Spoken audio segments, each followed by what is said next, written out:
Tere! Mina olen Kristjan Prii ja täna räägime stopp-reeglist. Metsa ära eksimise korral on siis hea reegel stopp-reegel, mida tasuks siis meeles pidada. Sellel hetkel, kui sa metsas ringi kõnnid ja sa täpselt ei tea, kus sinu sõbrad on või sul tundub, et sa oled eksima hakanud, kõigepealt jää seisma. See on siis stopp-reegli esimene kõige olulisem punkt, jää kohe seisma. See on siis oluline nii järgnevate etappide jaoks kui ka selle jaoks, et see on ka viimane koht, kus sa tegelikult nagu avastasid, et sa oled nagu eksinud. Järgmisena teetäht, taju ümbrust, taju olukorda. Et sa pead teadvustama, mis olukorras sa oled. Et sa pead aru saama, mis olukord täpselt toimub. Ja selle jaoks tuleb võtta siis rahulikult üks hetk ja asi läbi mõelda. Järgmiseks on orienteeri. Kui sa seisad ühe koha peal, siis kuula ümbrust. Kas sa kuuled auto hääl ja äkki sa tunned mingisugust lõhna, võib-olla keegi juba hõikab sind.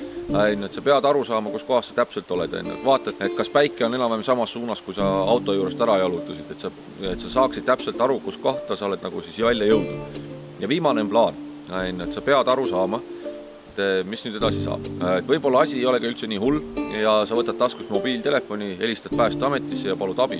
Teinekord võib ka halvasti minna ja sa pead endale siis ka nagu teadvustama seda, et võib-olla ma pean välja jääma ööseks. Ja see on nüüd see koht, et kas ma pean nüüd hakkama valmistama onni endal, kas ma pean tegema hakkama lõket, et see tuleb kõik plaani etapis ära teha.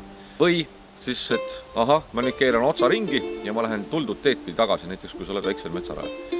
Kui sa kasutad kõiki neid tähte, seisa, taju, orienteeri ja planeeri, siis on 95% juba palju parem tulemus see, et sa tegelikult tuled sealt kohe ise sellest olukorrast välja.